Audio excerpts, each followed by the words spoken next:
this to be alive. I think we're live. I think we're live in 5, 4, 3, 2.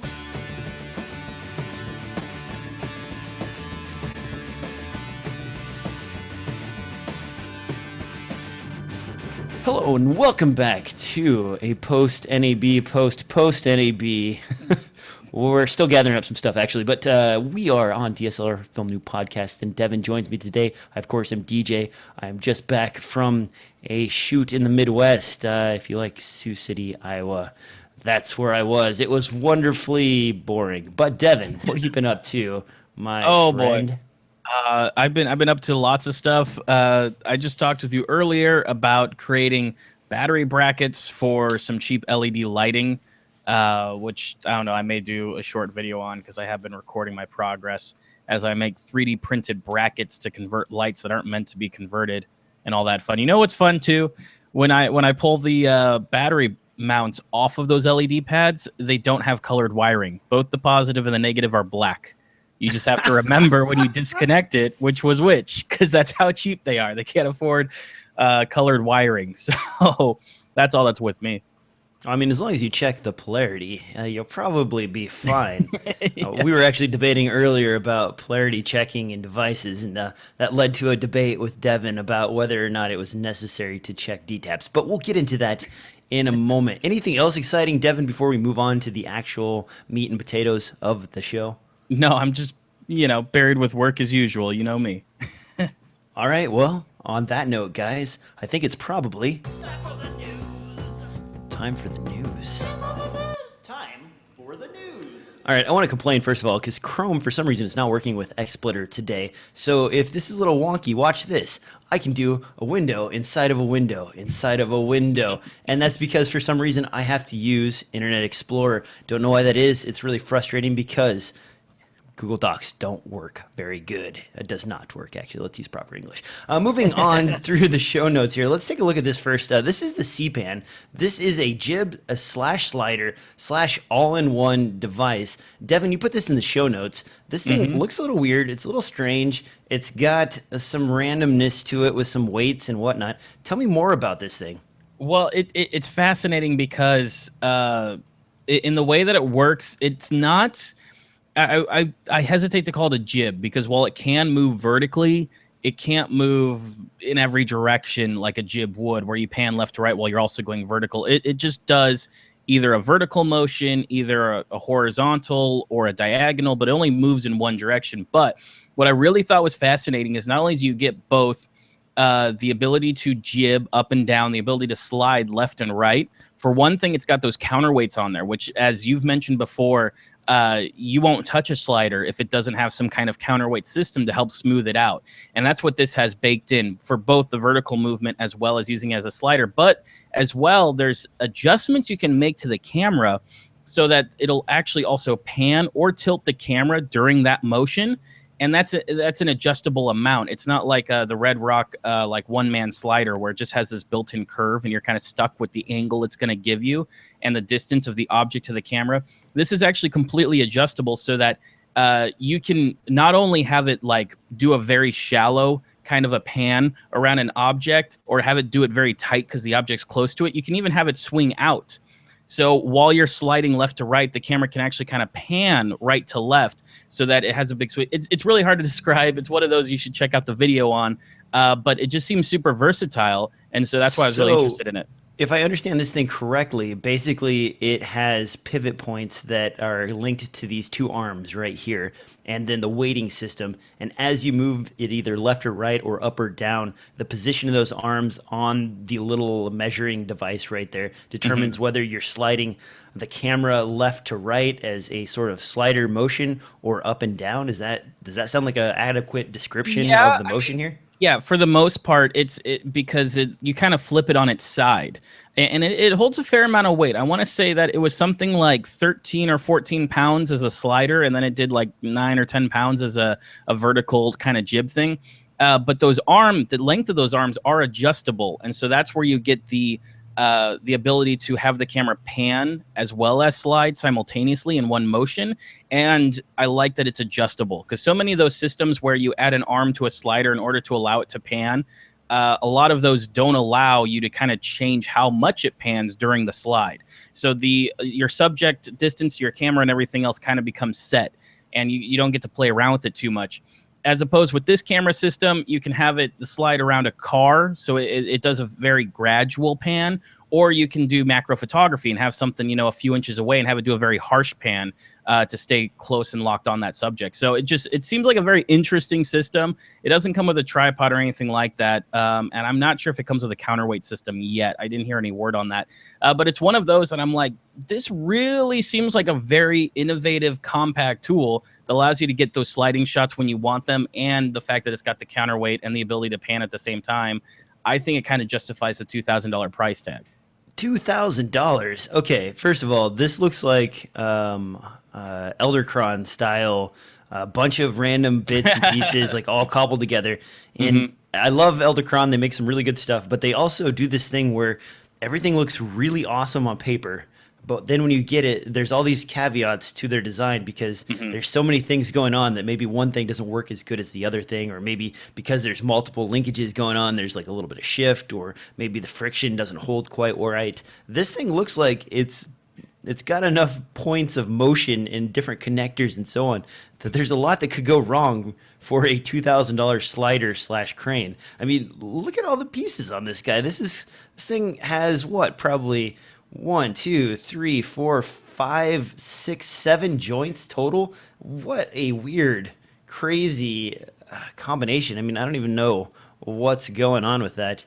You're right.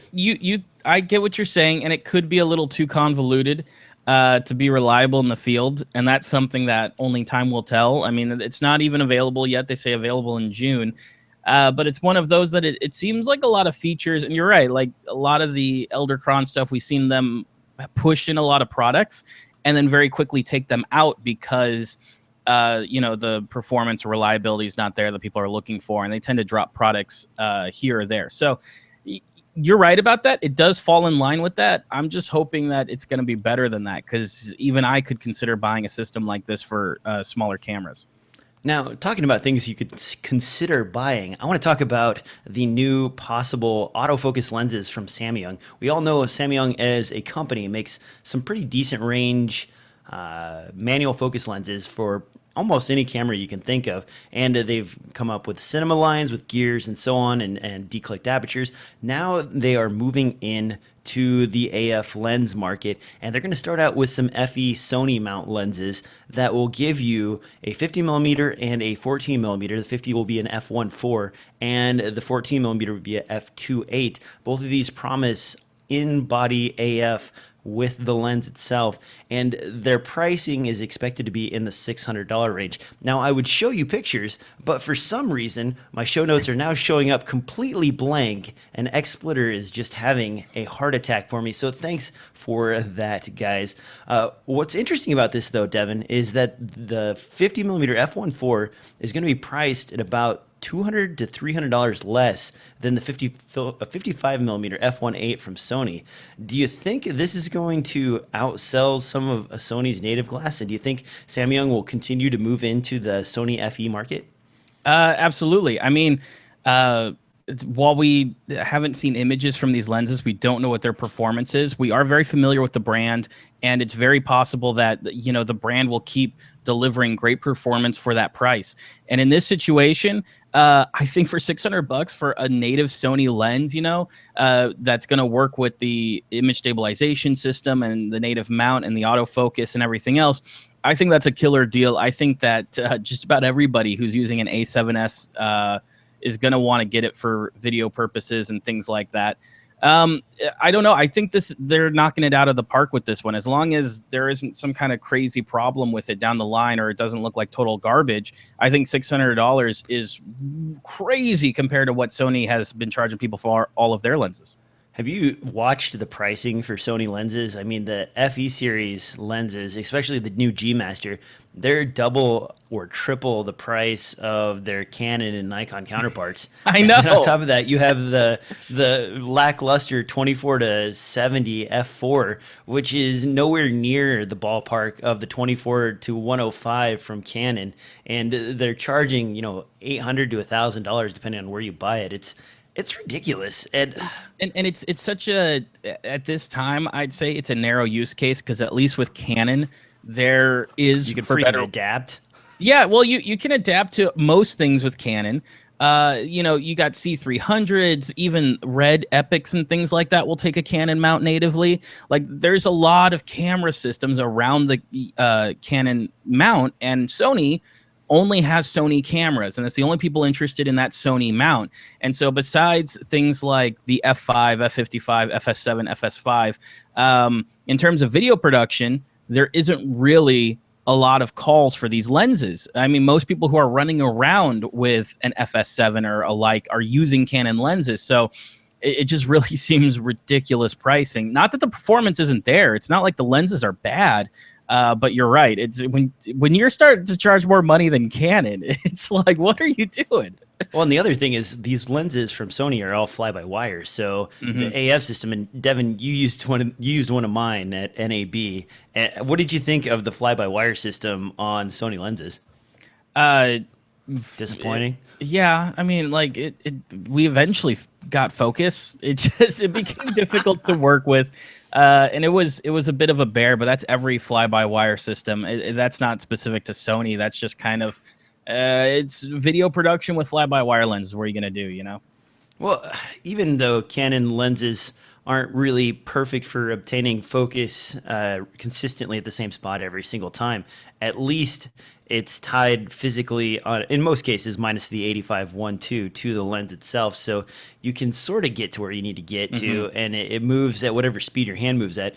We were running into issues with the Sony mount glass where Devin would move too fast and the focus would change at that speed all the way across, or he would move a little bit slow and then it would just go really laggy on us and not move hardly at all. It was really kind of weird at first getting used to it. Repeatable focus is just about near impossible. If you're trying to do a focus pull, every time you do it at a slightly different speed, you're going to hit a slightly different focus mark. So in terms of how they use their fly-by-wire system, it really is hopeless if you're trying to do repeatable focus or a rack focus or something like that. You're always going to end up missing it. Now, if you follow the links through the show notes, guys, you can see that Samyang 50mm f1.4 in action. They did have it at the demonstration booth at some event, and a person was able to get his hands on it and at least test the autofocus. Their claims are that it's better than a Canon lens with an adapter, but a little bit slower than Sony native glass as far as autofocus is concerned, and the lens is not fly-by-wire. It is a bit bigger than Sony's glass, so those are a few things to keep in mind. And the performance is said to be pretty similar to the rest of their 50-1.4 offerings, so a little bit soft in the corner, sharp in the center. Still, for $600, definitely it's not a bad deal. I'll be looking at. Yeah, exactly. I have the 55mm f1.8, and I kicked myself even though I bought it. It's like. I got lucky on it. I think I paid $500 for it, something like that. It was lower than normal, but it's still, man, that much money for an f1.8. Yeah. You just you shrug. Speaking of f1.8, and this is kind of a side note, the Sony full frame 50mm f1.8 Nifty 50 hit the market this last week. And the price on that is $249. The Nifty 50s in both Nikon and Canon mounts are $100. And this guy is $249. People haven't been extremely impressed with it, but they say it does keep up with its competitors at roughly double the price. I mean, that's, man, Sony, what are you doing? Well, what are you doing? And just imagine, like, I would question how much value my lens is going to maintain. Like, this is kind of a recent, recent when you compare it to the Nikon mount or the Canon EF mount. In terms of popularity and lenses and everything else, it's like, is this going to be something where Sony, like in a couple of years, slashes the price in half on all their lenses and a lot of your investment goes away with that? That's just one of those. It's hard. for me, that would be hard. I couldn't buy something like that, not knowing where the market's going to be with it. One of the price that I've been getting in the used market for my Sony glass is any indication of where this is going. The fall off on lenses seems to be pretty spectacular. The price drop on Craigslist here in Portland, lenses are going for between $300 and $400 less than their retail price, depending on the lens you're looking for. So that part has been nice for me and has allowed me to afford a few native Sony mount lenses. Now, that's enough complaining about Sony because we all know these problems. Let's talk about something good, Devin. How about the world's tiniest remote flash controller? You mentioned this guy to me, I think, a couple weeks ago, and I kind of forgot about it. And then I was looking at the show notes. I decided to throw it in there. This is the FlashQ. At $39, this is an Indiegogo campaign, and actually there's already people out reviewing it, so it's not vaporware. It's already pretty much ready to roll. This little tiny guy, here's an envelope battery, one that I use myself. Devin also uses these, and you can see these compared to that battery. They're really tiny. They have adapters to go along with pretty much anything you can think of. The devices themselves have little button batteries that you see in watches and so on, and they're good for about 20 or 30 feet. $39 will get you a single unit and a receiver, and for $55 you can get 2 receivers and a transmitter for your camera. That gives you the option to run multiple flashes if you're trying to set up something else. You can also get a few other flavors. Look at how tiny this is on a Lumix GF1. These guys are adorable, they're cute, and they're really affordable. Devin, what do you think about these? Is just something, even if you don't do much flash photography, to have in your kit? Oh, I mean, it's a no-brainer considering the price and the size. I think that's really where it works best is like, say you with your LX100 or something like that, being able to grab an old Nikon flash or something like that and go around and play around and do a little bit of flash photography. I think it's perfect for that, and I think there's no reason not to have this in your kit if you do photography and you've always been like, oh, like I want to get a speed gun, but maybe your camera brand doesn't come with a good wireless one, or maybe like you have a flash gun but it only works with a different brand and it doesn't work with, or your camera doesn't have the built-in wireless too. Like the cheaper Nikons don't have built-in wireless. I say Nikon because I have a Nikon flash gun, and so this allows you don't have to worry about any of that. You plug it in and you go. And I think it just makes sense. Compatibility, price, and size. And so far, I haven't heard any complaints in terms of the wireless range or reliability. The only thing has been kind of what you'd expect, which, no, you can't sit here and flash like 15 a second. Like you can't flash that fast with this system. It's not built for that. Well, it takes time for your flash to recycle anyway, especially if you're using some of the cheap flashes they're demonstrating here, But some people said, yeah, it's not a super speedy flash, and I guess you can't do a lot in sequence, whether or not the flash can take it.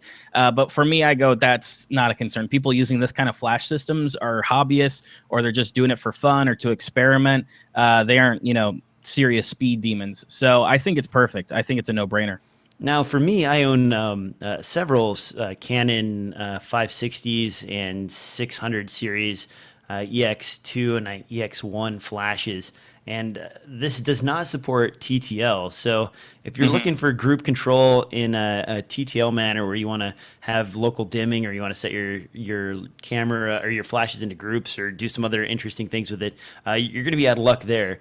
But running your flash in manual, especially if you're just using a single flash, there are USB speedlight cables that go with this. So you plug into the USB port, plug into the side of your flash, and I think there's a demonstration picture right here. You can see they've got this plugged in to the port on the side of the flash to operate it. Kind of an interesting combination. The price, man, $39.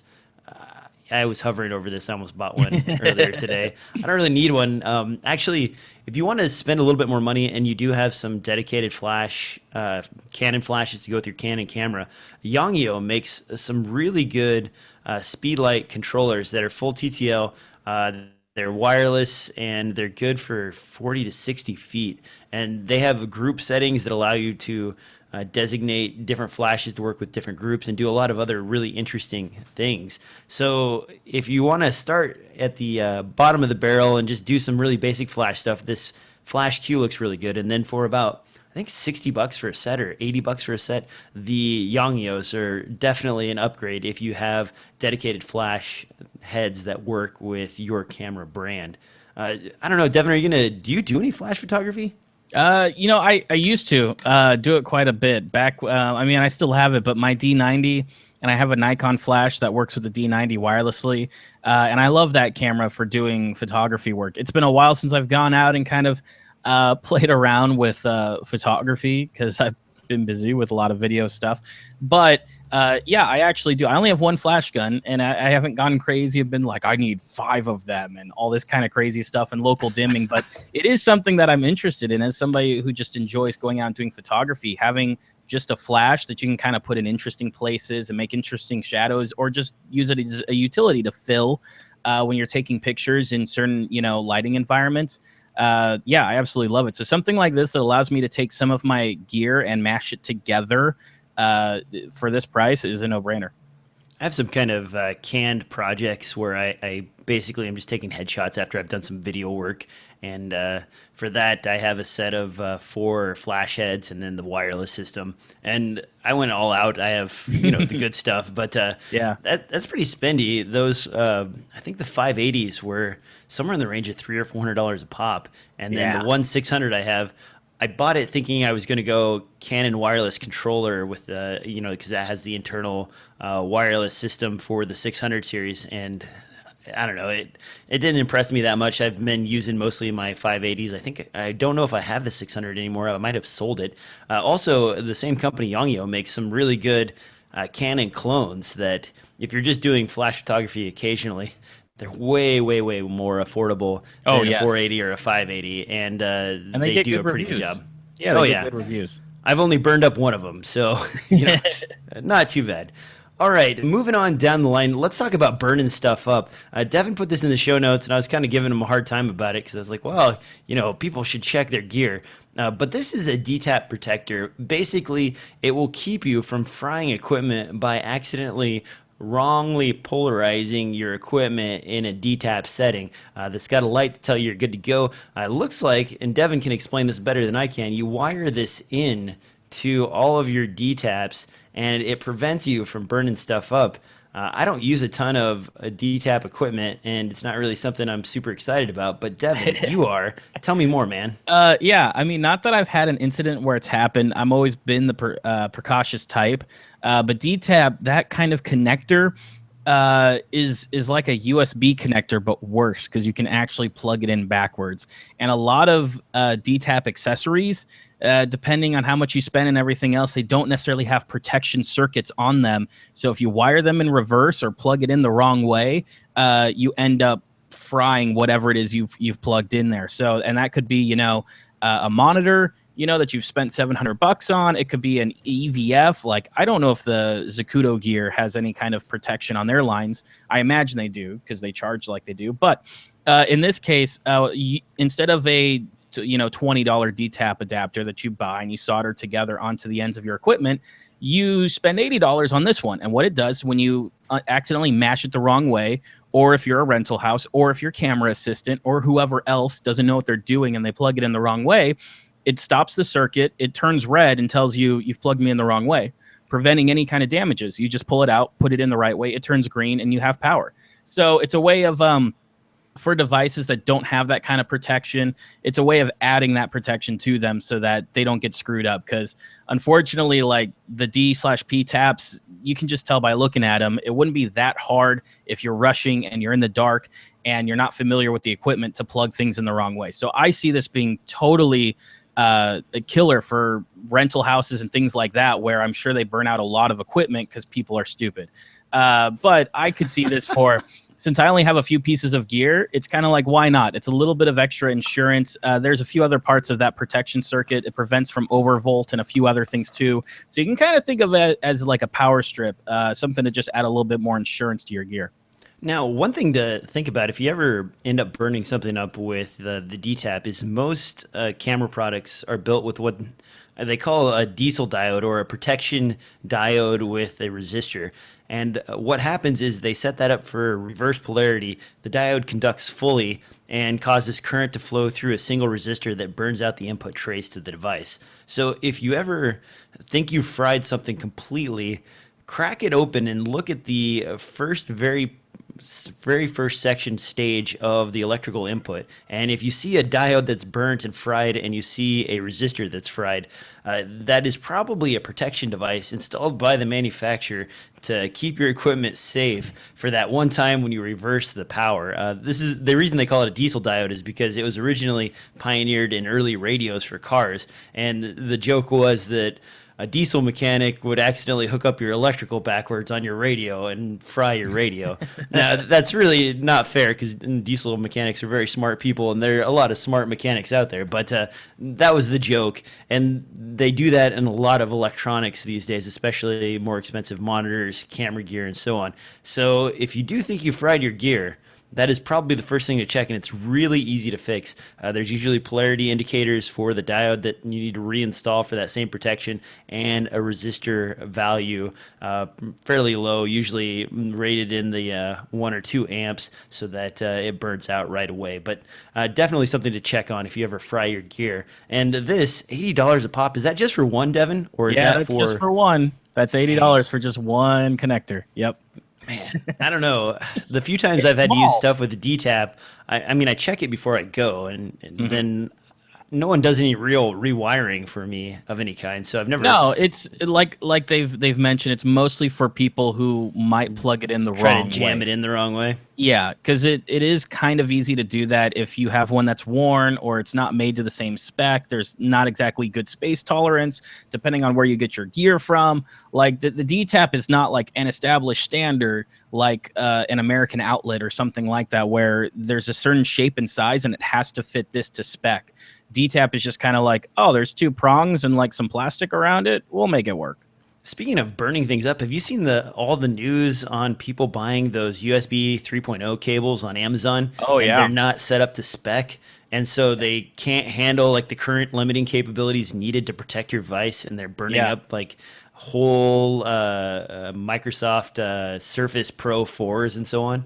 Oh, yeah. It's I believe there's a man, I can't think of his name, from Google, who has like gone through on a mission to notify people of these problems.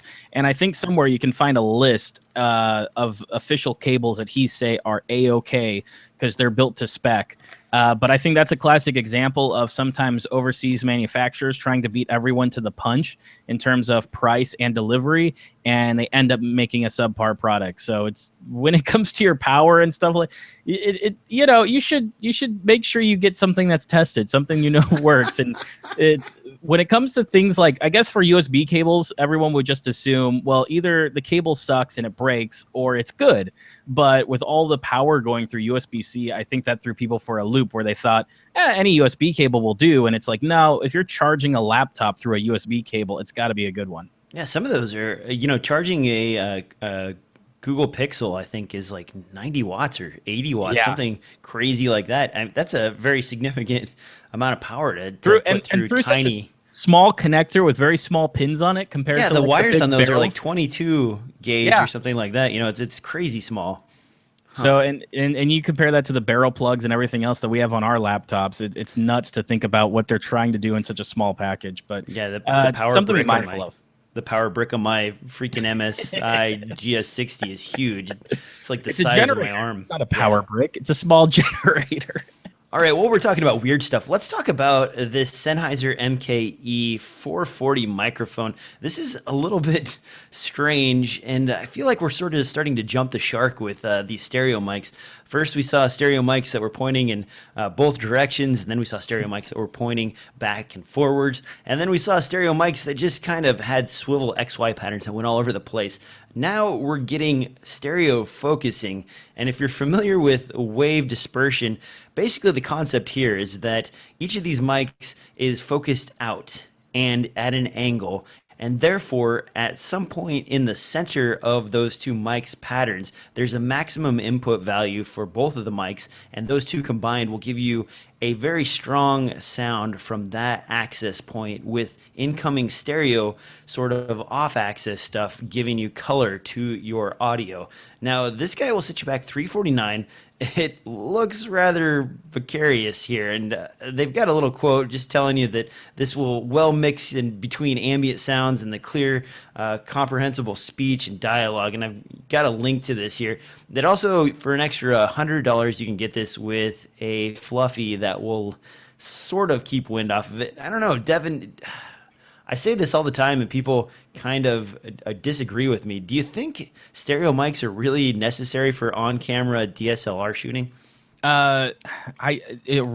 It's more narrow of a use than. When would you use it? Can you give me an example? I can give you lots of examples. When you're rolling B-roll, say the client is like, "Yeah, I want you to record my motorcycle, my custom motorcycle driving down the road."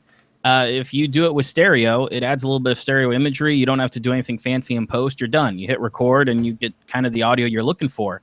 Anything where you're recording in an environment, say it's a film project and like you go down to the beach.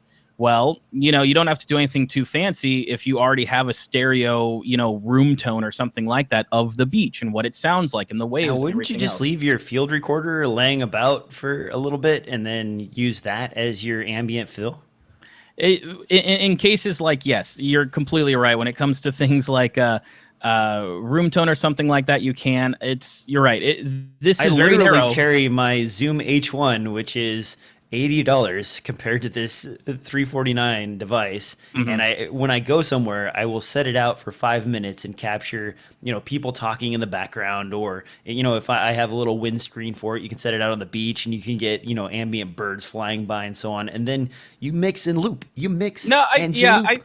You're completely right. And they're trying to sell this as the mixing will be done for you, more or less. The only place I really see this being useful is with vloggers, people who aren't going to do a lot of editing. They aren't going to do any kind of audio mixing. They're going to hit record and they're going to take that video and take it straight to distribution. And in those cases, that's the one place where this microphone would shine, because it would give you both the environment you're in as well as strong vocal presence for what's directly in front of the microphone, and which means too a little bit of rejection on the side. So it's a very narrow use case, but I really think considering the size and they expect you to mount it on top of a DSLR or something like that, that's the market. This is supposed to be the perfect mic for video vloggers and things like that to add on to their cameras. You think that this is crazy? I bet you give it like 2 years, maybe just a year, you're going to start seeing crazy stuff where there's like 2 shotgun mics back to back, and one shotgun mic is used as like a digital noise cancellation for the one in the front, so that it's like even more hyper focused and things like that. Like you just wait. They're probably going to make crazy shotgun microphones with all kinds of digital doodads inside of it, because they can, and people buy them, and I don't understand that. It's getting a little weird. Have you ever, in fact, I just ordered a new pair of noise canceling headphones, but have you ever worn one of those where they're doing the noise cancellation? Yeah. It feels like I don't know how to describe it, almost like you're underwater. Especially if you ever try on a pair of the Bose like 25 or 20 series headphones. Mm-hmm. It's like you almost lose audio clarity from all the cancellation waveforms that are bouncing around inside your headphones, trying to stop that audio from coming in.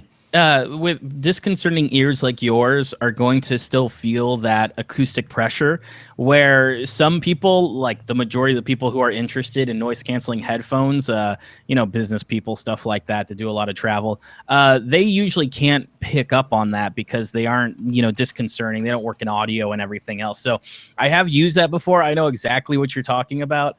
It does kind of feel funny and feel weird, and it is canceling the noise, but then you have this funny feeling with it too, and it's not great or perfect.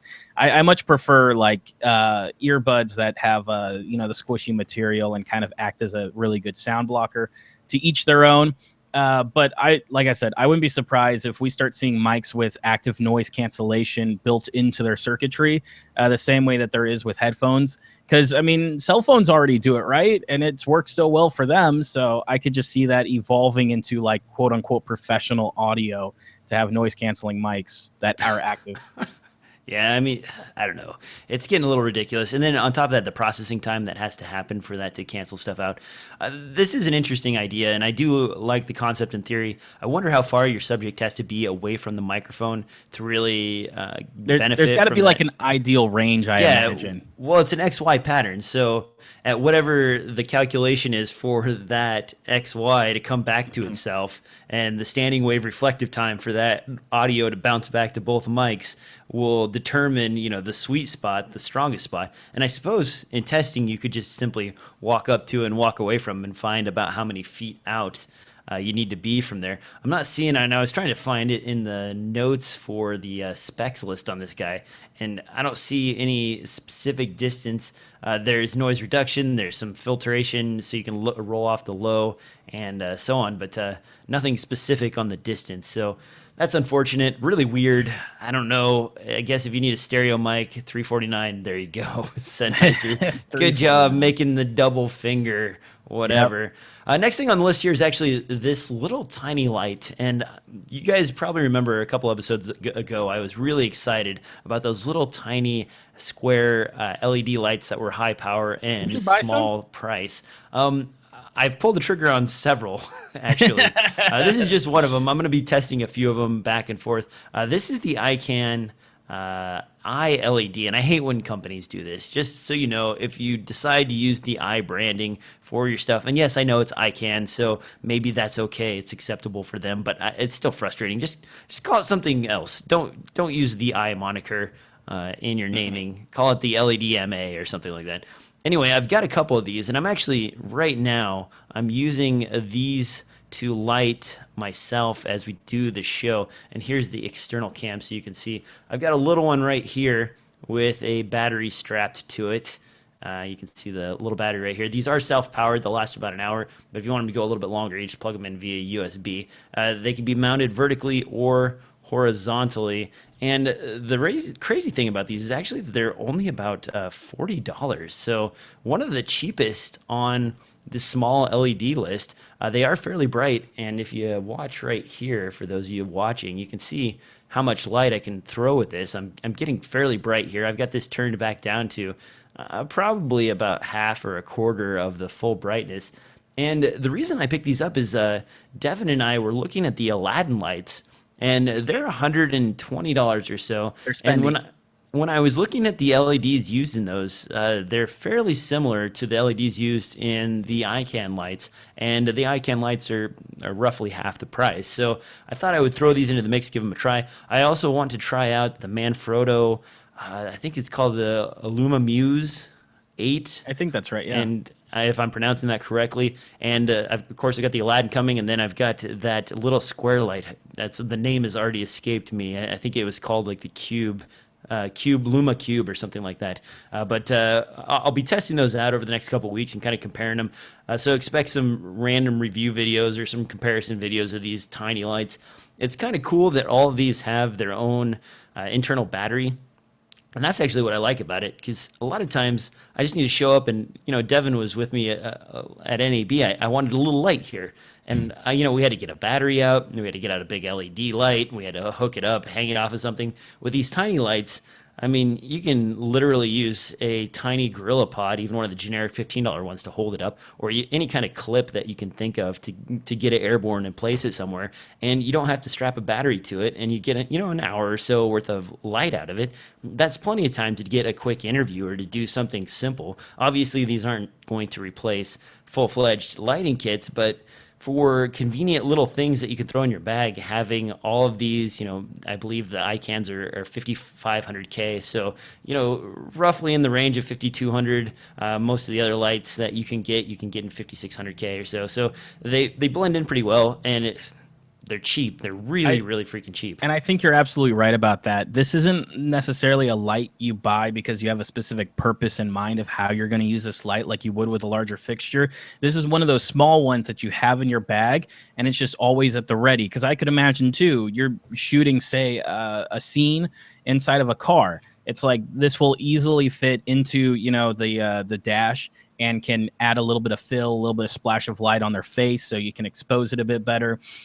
Just being so small, so light makes it easy to mount anywhere, and an hour or so of battery life gets you just enough to get through whatever situation you're in that this little utility knife can kind of get you out of. So like he was saying, on the show floor, there would have been a few times where it's like, hey, if it only took 2 seconds to clip to something and turn it on, we would have used this all over the place just to add in a little bit of fill or, maybe spotlight something, draw attention to something we wanted. So it's one of those where the Ikan comes at a price that makes me very interested in it. $40. It's so cheap.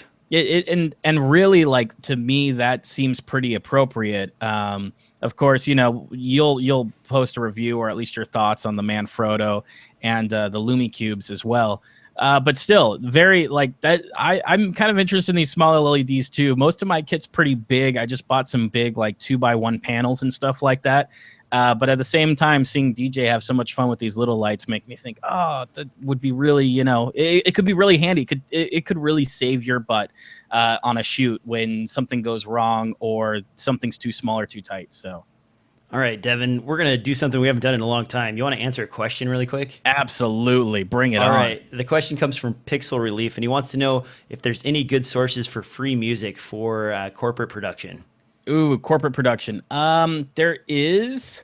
What is the website that you always mention to me? I've got a few after that, but there is that one website that everyone uses. Yeah, that's right. In Computech.com, it's fair use, so accredit the artist accordingly. If you want the high-res tracks, you pay a fixed dollar amount. If you want an MP3 version of the track, it's simply accreditation only, and you're good to go. The high-res versions of the tracks, honestly, for most applications, no one's going to notice the difference, and you pay maybe $7 or $10 for the rights if you want to do it that way, or you just put their name in the credits for the free version of it, and it's use and use or share and share alike. So really easy to usually find the mood you're looking for, especially in corporate videos. I mean, what do you need? You need something soft. You need something upbeat. You need something that's like, oh no, these poor kids, and then here's how we're gonna do something happy to save it. A great resource that I've been collecting for a while. There's a website called Music for Makers. They have paid for, I believe, licensed content or some kind of membership or something like that. But every week they email you a free song to use. And so if you get on that list and every week you keep collecting it, I've got a small collection of like 30 or 35 songs that are all completely free to use in any way that I see fit. Most of the time, though, for me personally, I'm not looking for free. It depends. Like if I'm able to find it here or there, if you're going to YouTube, there are a few YouTube, I guess you call them communities or organizations that actually have a lot of great music. There's dubstep. There's a lot of crazy stuff. I think NCS is one of them that comes to mind right now, which I don't know what that stands for. No Copyright Sounds. So that's a YouTube channel that has a lot of techno dance kind of music, but completely free to use if it's on YouTube and if you link back to the original video. For most time, that's not going to work with certain clients, but it could work for a couple of clients. I'm a big fan of Audio Jungle. It's very easy for me to find the mood and the kind of music I want. But yes, each song costs $15 or $20. It depends on how much you're getting paid for the gig. You say you're looking for free stuff. For me, I'm willing to take $15 or $20 out of the budget to get a really great song that people haven't heard before, that hasn't been on YouTube and corporate videos and Kickstarter videos for the past 5 years. So it's a give and take. But for me, you can spot the Incompetech music pretty easily. You can, because that library has been used quite extensively over the years. I think the guy that runs Incompetech has the world record for the number of IMDb credits credited to one person because his music has been so well used across the industry. It's nuts. You go to his IMDb page and it's like 40 or 50 pages deep worth of credits for music use. It's out of control. The other thing I do, and this may not be for everybody, but I like to write my own music. I have a couple of sequencers and some samplers and so on, and it's pretty easy to just, while you're flying to an event or flying to somewhere else, or you're traveling or you're between gigs, you just write a couple of songs here and there and you tuck them away with a label like happy or sad or, upbeat or, dance house or something like that. And that way you have a completely original feel to whatever you're working on. And people can tell you like, hey, I would like this to be a little bit more like this. And it's really easy to go to your own music and write that. Now, I realize it's not for everybody, but if you check out stuff like Reason, which is a good audio application, a lot of those have pre-built sort of easy to compose riffs and rhythms and samples that you can combine and create and mix to generate your own music without having to have a ton of musical skills. And Devin was actually laughing at me because I'm like, okay, I'll get the music done in just a second for some of the stuff him and I were working on together. And I just grabbed a machine out of my backpack and played a few beats really quick. I'm like, all right, here it is, go for it, man. And he was looking at me like, what, are you crazy? Well, because and the more you do it, the better you get at it. If that's something that you kind of like, if that's one of your interests, then by all means, it's an excellent opportunity to make use of that interest and kind of turn it into something that helps your business. If you like music creation and things like that, there's no reason not to keep investing yourself in those interests, because it can come in handy for clients and projects. Now, let's talk about one last thing before we get out of here, and that is these crazy lights that are supposed to be the end-all LED solution. These are SoftPanels LED lights. This is a Kickstarter campaign, I believe. Lots of backers. Everybody was really excited about it. The campaign itself had 3 different flavors of lights. The prices are rather expensive, looking at about $1,000 a pop for these lights, but they boast auto coloration. They have a bunch of really interesting functions, and people are really excited about these lights. Devin, they seem pretty spendy, and while I was watching the video, they mentioned the skin tone portion of it, but I didn't really see them compare it, do a side by side with something else to say like, this is what failed and here's why this one's good. It was just like, this is really good. Push this auto button and it works. You probably looked into these way more than I have. What do you think about these lights? I think that it's one of those where I wouldn't invest this kind of money without using it firsthand and really experimenting with it, because now, it is, isn't it a guy that's well known in the LED? Absolutely. Yeah. Light market? I can't think of his name right now, but it's not like this is the first LED panel they've made.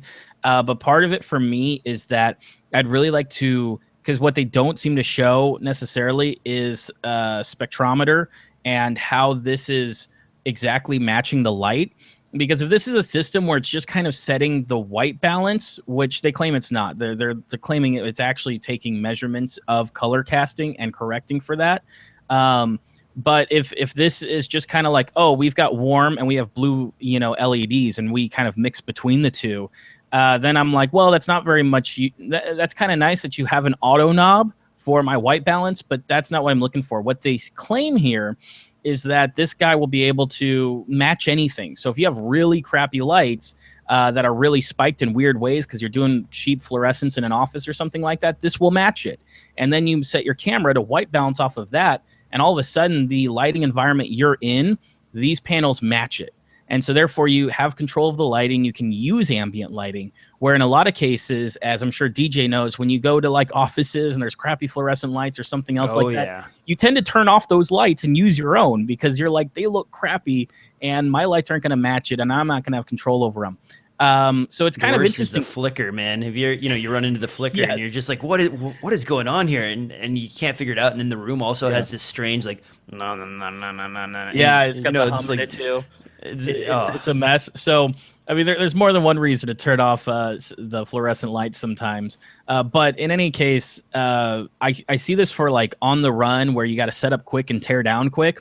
having an auto setting could be absolutely killer, and it could be really useful for those people who are moving quickly. I don't see this being useful for people shooting short films. I don't see it being useful for people who are doing their own independent projects or working on features or anything like that. But those people who are working corporate, who are working client, who are like, I've got 1 hour to get 45 minutes of an interview done. This saves you running back and forth trying to get lights to match and everything else. So it is super spendy. I mean, 1x2 is 1,000. Imagine if you got like a 2x2 or something. So it's but I guess if you compare that to like an airy, what's the one, the sky panel or the headlamp or whatever, the top mounted, yeah, bar. I know. I know what you're talking about. That one's like $5,000 or $6,000. So if this is even, because it has that name. Yeah, well, that's true. Okay, you got me there. All right, but I'm not saying these aren't worth the price if they work as well as they've been claiming they do in the video. But it is still a Kickstarter. It's which that always makes me question it. That always makes me very critical of what it is, because there's so much garbage and there's so much scamming that goes on with a lot of Kickstarter stuff. While this is established, and I have no doubts that they will ship a product, the question is how good their product will work. I think if it still has super high CRI and everything else, it could be worth that $1,000 to a lot of people. But for me, it's all about that auto balance feature and how well that works. And I'd really like to see that in person and see how well it reacts to the situation around it. I don't know. The design of this also looks pretty sleek. I mean, all metal housing. Mm-hmm. They're using the sort of outside cooling system. You've got DMX controls as well as multiple power sources. They look really, really well put together. And the nice thing about this compared to some Kickstarters that I normally would complain about is that you actually have the product on demo. They've basically done all of the research, and now they're sort of just using this as a pre-sale to ramp up production on these. I am seeing a lot of, here's my cell phone. Is there any kind of wireless controller in this guy as well? Not that I saw. You said cell phones. Are you talking about the spectrometers or? No, at the very end here, and I mean, I didn't read all of this, guys. I'm going to confess to that. I was leaving that to Devin. But I keep seeing pictures of like, oh, here's a cell phone next to my stuff, No. And then they're like showing it with the white balance next to the deal. Everybody's been incorporating, Bluetooth controls in these things lately. I was just wondering if that was an option. No, I as far as I see, this doesn't have any wireless control system. They imagine if you're going to control it, you're going to do it through that DMX or whatever it's called port. Dang it. Whatever it is. Yeah, it's DMX. DMX is your standard light controlling function. So if you have a dimmer panel or something like that you want to use, DMX is the way you do that, especially if you're doing like DJing. If you're ever, setting up the strobes, all that kind of thing. And the disco balls and the lasers. Yep. I worked with a band one time, and I needed to do a music video for them. And this is way back when, in the old CCD days, they wanted to have lights flash whenever the snare drum and the bass drum hit. And so we used triggers with a DMX controller to cause lights to flash in each section as they played. And then we ended up working it into a couple different musical cues. But really awesome effect. And at the time, it was they were sort of innovative for doing that. But now you see that almost all the time. Any band that has any kind of beat machine or light control system does that sort of thing now. So it's not as revolutionary, but lighting's fun. Lighting a live venue, a live concert, that's always fun. Oh man. And not to dive too far into bands, but one of the best live performance lighting setups I've ever seen was 9 Inch Nails. Actually, they set up a light panel, an LED panel, like one of the ones that you would see today as a full billboard. Only they had it on a rotating crane arm mechanism. So it started out above them, and you didn't even realize it was there because it was just dead black. And then they would start playing, and then clouds moved in, and then lightning, and all these other things. And it was just gorgeous. And then throughout the show, the panel, they were able to move it to all four corners of the stage and do all these different effects and camera effects, and put it behind the band and have shadows of them appear behind them and so on. Just really interesting I don't even. It's so complicated to do something like that that I don't. That's beyond my lighting expertise. But really interesting that you could do some of that stuff. And if you ever want to dig deeper into lighting kits in general, and if you are working on a fixed installation lighting kit, understanding how the DMX controllers work, how the main hubs, and you can even write code. To work with some of that stuff that does some really interesting things. I've seen people DIY their own audio interfaces that will trigger events and so on. There's a lot of really cool stuff you can get into with that. But I think that clears up all of the show notes. Devin, do you have anything else before we get out of here? No, I'm looking forward to your LED lights and what you have to say about that. If you guys notice, I'm a little disheveled today. I flew back in from the Midwest this morning, and it was a pretty tough shoot. We went all night, 2 nights in a row, so I didn't get nearly as much sleep as I would have liked, and I'm still unboxing things that have showed up for me. So I'll post some more on these Ikan lights when I get around to it, as well as some of the other lights that are showing up. Kind of interesting, those Manfrotto lights, the Lumina, whatever, those number 8 versions. They're only $80, and they also are supposed to put out double the light of these Ikan lights. So we'll see if all this stuff is legitimate. But yeah, it is a 100th episode, isn't it? Oh yeah, we talked about that. 100th episode, and I'm tired and not up to my full game here. So, and it's also hot.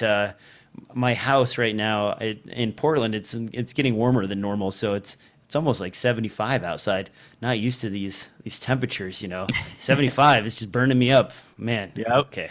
Let's end this dying show. Yep. All right, guys, you can find me on iTunes, SoundCloud, anywhere podcasts are distributed. You can swing over to DSLRFilmNoob.com for write-ups, reviews, and so on. You can find Devin at DevoCut on Twitter. And Devin, you have a website? No, not really. Not yet. I mean, there's devocut.com, but it doesn't have anything on it yet, so don't bother. I'll get around to it after I don't know. After I forget to sleep, I'll get around to it. Oh, and I think today's Mother's Day too. So if you have a mom, tell her thanks for birthing you, because that's probably led to a lot of success in your life. Thanks for listening. Thanks for watching, and we'll catch you next time on another exciting episode of DSLR Film Noob Podcast.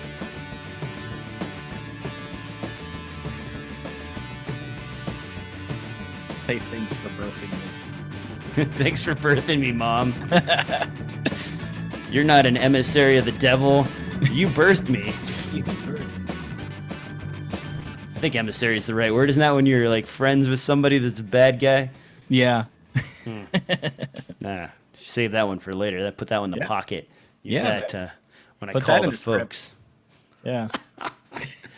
Emissary. That's a kind of like, that's one of those words where you throw it in and you have to think for a second. Wait a minute, what does emissary mean? Is that a bad thing or a good thing?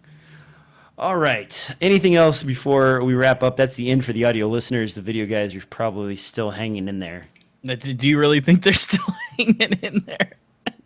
As the show screeches to a halt.